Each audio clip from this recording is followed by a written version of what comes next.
మోకాల నొప్పులకు ఎటువంటి సర్జరీ లేకుండా ఎపియాన్ పెయిన్ క్లినిక్ అందిస్తున్న అత్యాధునిక చికిత్స. ఈ నువ్వులు ఎంత అద్భుతమైనటువంటి, ఇప్పుడు ప్రతి ఒక్క క్యాన్సర్ పేషెంట్కి నా దగ్గరికి వచ్చే వాళ్ళకు వారానికి ఒక్కసారి నువ్వుల లడ్డు తినండి అని చెప్తే 6 వారాల్లోనే వాళ్ళ క్యాన్సర్ కూడాను ఉపశమనం కావడం మొదలుపెట్టింది. అది ఎన్ని క్యాన్సర్ పేషెంట్లో నాకు లెక్కలేదు. ఇప్పుడు blood cancer, bone cancer, lung cancer, గర్భకోశం క్యాన్సరు, ఈ క్యాన్సరు, ఆ క్యాన్సరు, ఏదేదో పేర్లు 30 రకాల క్యాన్సర్లు పేర్లు పెట్టుకొని ఉన్నారు.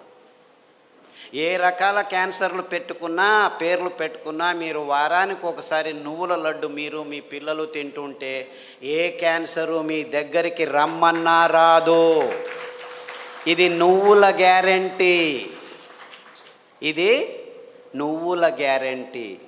నువ్వులంటే ఏమనుకుంటున్నారు?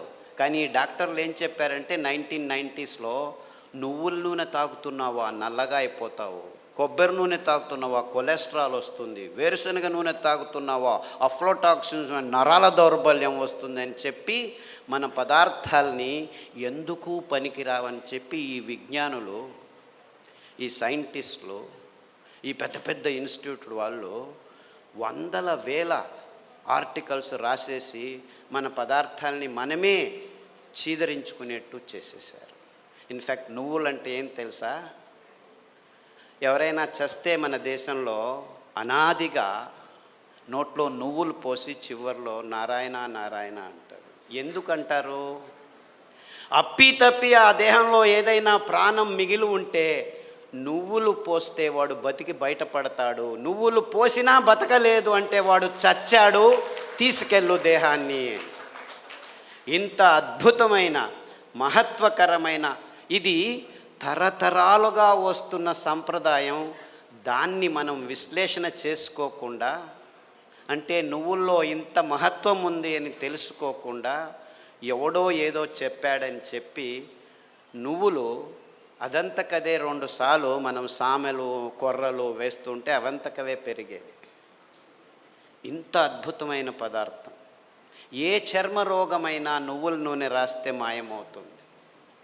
రాయాలి నాకు ఇష్టం లేదంటే పొద్దున్న లేచి 3 చెంచాలు తాగండి, మీ ఎగ్జిమాలు, చుండ్రు పిండ్రు ఏమి చర్మ రోగాలన్నీ మాయమైపోతాయి. ఇంత అద్భుతం ఉంది. ఏ ఒక్క విజ్ఞాని ఇంతవరకు, ఫారిన్ విజ్ఞానులను వదిలిపెట్టండి, వాళ్ళకి తెలియదు, మన దేశంలో ఉన్న విజ్ఞానులు ఇంతవరకు ఒక్కరు నువ్వుల మీద రీసెర్చ్ చేసి ఒక్క పేపర్ కూడా రాయలేదు.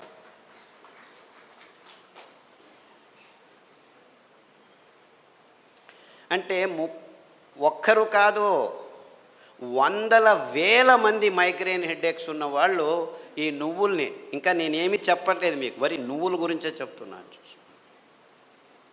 నువ్వులు ఎలా పెరుగుతాయి? ఊరికి అలా పారేస్తే పెరుగుతాయి. ఇంత అద్భుతమైన పదార్థం నువ్వుల నూనె. ఏ పార్శ్వవాయువు వచ్చినా, ఏ లక్వా వచ్చినా, ఏ నరాల దౌర్బల్యం ఉన్నా వారానికి 3 సార్లు మీరు నువ్వుల నూనె 2 చెంచాలు ఉదయం తాగితే మీ నరాల దౌర్బల్యాలన్నీ అలా మాయమైపోతాయి. పార్కిన్సన్స్, నువ్వు నా భార్యవా, ఎప్పుడు పెళ్లి చేసుకున్నాను నేను నిన్ను, మరుపు రోగం అంట అందరికీ, పార్కిన్సన్స్, ఆల్జైమర్స్ అంటే మర్చిపోతాడు వాడు వాడే అని తెలియదు వాడికి. అలాంటి రోగులు నా దగ్గరికి వస్తే, ఇప్పుడు అమెరికాలో అందరికంటే భయపడే రోగం ఇదే. వాళ్ళకి క్యాన్సరు, డయాబెటీస్ అంతా మామూలు అయిపోయాయి, బతకడం నేర్చుకుంటున్నారు దానిలతో. కానీ పార్కిన్సన్స్తో బతికేది, బతుకుతున్నానని కూడా తెలియదు వాడికి. ఇలాంటి భయంకరమైన రోగాలు వస్తే 1 వారం కొబ్బరి నూనె, 1 వారం నువ్వుల నూనె, 1 వారం వెర్రి నువ్వుల నూనె అని ఇంకొకటి ఉంది. వెర్రి నువ్వులని తెలుసా? దానికి పేరు ఎందుకు పెట్టారు వెర్రి నువ్వులని? నీకు వెర్రి ఉంటే ఈ నువ్వుల నూనె తాగితే వెర్రి కూడా బాగా అయిపోతుంది. I'm not joking, I'm very serious. చాలామంది పిల్లలు బుద్ధిమాంద్యులుగా పుట్టి వెర్రిగా ఆడుతుంటే ఇక్కడో అక్కడో ఇట్లా చూస్తూ ఉంటే వాళ్ళకి ఈ వెర్రి నువ్వుల నూనె, కొబ్బరి నూనె తాపిస్తూ దానికి తోడు సామెలు అరికలు తినిపిస్తూ ఉంటే 3 నెలల్లో బాగా కూర్చొని నేను స్కూల్కి వెళ్తానని చెప్పి ఇప్పుడు 10వ తరగతిలో ఫస్ట్ క్లాస్ వచ్చిన వాళ్ళు 18 మంది ఉన్నారు నా దగ్గర. అంటే పెద్దవాళ్ళకు వెర్రి ఉన్నా కానీ ఈ పార్కిన్సన్సే బాగా అవుతుంది.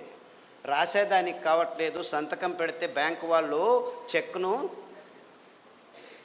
రెస్పెక్ట్ చేయడం లేదని వందల వేల మంది నా దగ్గరికి వస్తే, వందల వేల మంది, ఒకరు ఇద్దరు కాదు, ఈ అరికలు సామెలు కొర్రలు తినిపిస్తూ ఈ నువ్వుల నూనె, వెర్రి నువ్వుల నూనె, కొబ్బరి నూనె వారం వారం మార్చి తాపిస్తూ పసుపు కషాయం, జీలకర్ర కషాయం, శుంఠి కషాయం తాగిస్తే 3 నెలల్లో సైన్లు చేస్తుంటే చాలా బాగుంది, ఎలా తయారయ్యారు మీరు అని బ్యాంకు వాళ్ళు అడుగుతున్నారట. అంతకుముందు నోటరీ సర్టిఫికెట్ని తీసుకోవాలి, ఈవిడే సైన్ చేస్తుంది కానీ సైన్ చేయలేకపోతుంది, డాక్టర్ సర్టిఫికెట్ తీసుకొచ్చారు. ఇలాంటి కేసులు వందలు ఉన్నాయి. కారు నడుపుతూ ఇప్పుడు హ్యాపీగా వెళ్తున్నారు 70 years పార్కిన్సన్స్ డిసీజ్ వాళ్ళు. అంటే నేను క్యాన్సర్ గురించి చెప్పట్లేదు, that is such a silly problem, such a silly. మొన్న హెచ్ఐవి పేషెంట్లని చాలామంది నా దగ్గరకు వస్తున్నారు, ఫోన్లలోనే వస్తారు, రారు కూడా. నాకు ఇలా ప్రాబ్లం, ఏం ప్రాబ్లం లేదు నాయనా, నా దగ్గర రానే అవసరం లేదు, నేను చస్తున్నాను, పేషెంట్లు చూడలేక, అక్కడే ఉండు, ఫోన్లోనే చెప్తాను. ఈత ఆకు కషాయం, బిల్వాకు కషాయం, గరిక ఆకు కషాయం, బిల్వాకు అంటే మారేడాకు అంటారు, కషాయాలు తాగండి. దానికి తోడు వేరుశనగ నూనె. వేరుశనగ ఆ గులాబీ రంగు చిప్పలో రెస్వెరట్రాల్ అని ఒక అద్భుతమైన పదార్థం ఉంది, ఇంకెక్కడా లేదు ప్రపంచంలో. ఆ వేరుశనగ చిప్ప, ఆ గులాబీ రంగు ఉఫ్ అని ఊపేసి లోపలికి తింటామా, అది మందు, ఇది రోగం. ఆ ఊపకుండా ఆ గులాబీ రంగు ఆ చిప్పను ఒక 10 గింజలు నానబెట్టి మొలకొస్తుంది, ఈజీగా బయటకు వస్తుంది, దాన్ని తీసుకొని తిను. దానికి తోడు వేరుశనగ నూనె తాగితే అందులోనూ రెస్వెరట్రాల్ ఉంటుంది. సో వేరుశనగ నూనె, కొబ్బరి నూనె, తర్వాత అరికలు సామెలు తినిపించి కషాయాలు తాగిపిస్తే 3 వారాలకు ఒకసారి డాక్టర్ దగ్గరికి వెళ్ళి మందులకు 3,000 నుంచి 6,000 రూపాయలు ఖర్చు పెడుతున్న వాళ్ళు ఇప్పుడు 3 నెలలైనా డాక్టర్ దగ్గరికి వెళ్ళకుంటే డాక్టర్ ఫోన్ చేసి ఏమి రావట్లేదే అని అడుగుతున్నారు.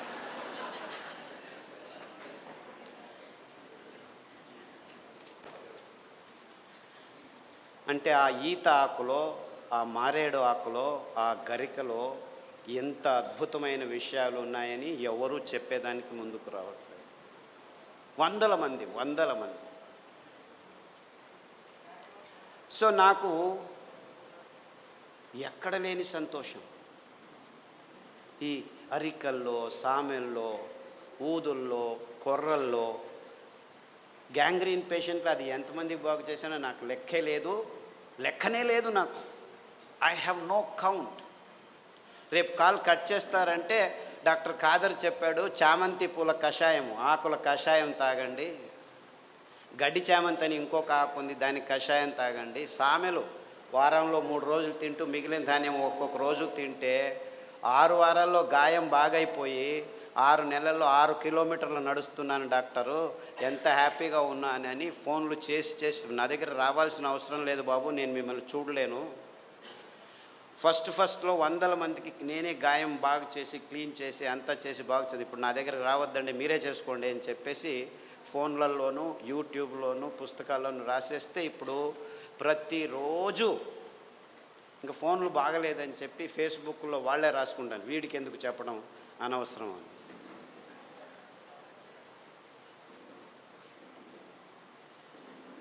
Things are very simple actually. కానీ ఈ ఎకనామిక్ మోడల్లో మొత్తం ప్రపంచమంతా జీవనం చేస్తుంది.